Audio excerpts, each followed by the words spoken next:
أعوذ بالله من الشيطان الرجيم. بسم الله الرحمن الرحيم.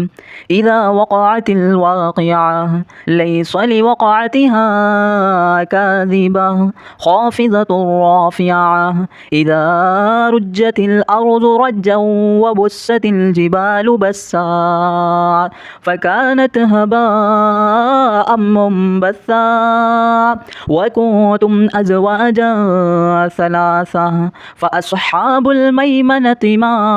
أصحاب الميمنة وأصحاب المشأمة ما أصحاب المشأمة والسابقون السابقون أولئك المقربون في جنات النعيم ثلة من الأولين وقليل من الآخرين على سرر موزونة متكئين عليها متقابلين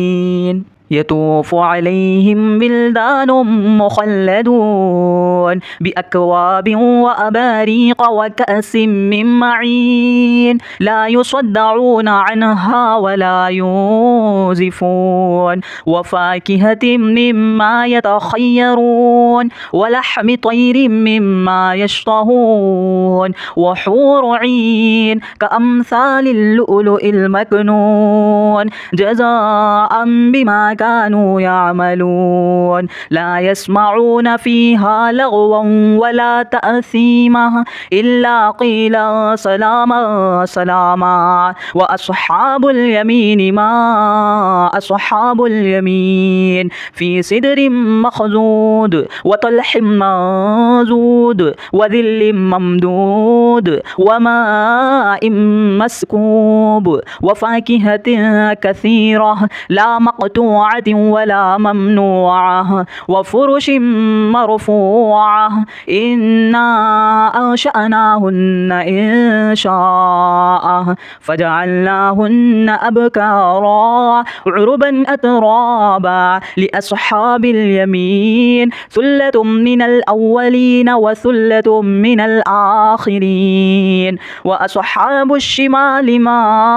أصحاب الشمال في سموم وحميم وظل من يحموم لا بارد ولا كريم إنهم كانوا قبل ذلك مترفين وكانوا يصرون على الحنث العظيم وكانوا يقولون أإذا متنا وكنا ترابا وعظاما أإنا لمبعوثون أو آباؤنا الأولون قل إن الأولين والآخرين لمجموعون إلى ميقات يوم معلوم ثم إنكم أيها الضالون المكذبون لآكلون من شجر من زقوم فمالئون منها البطون فشاربون عليه من الحميم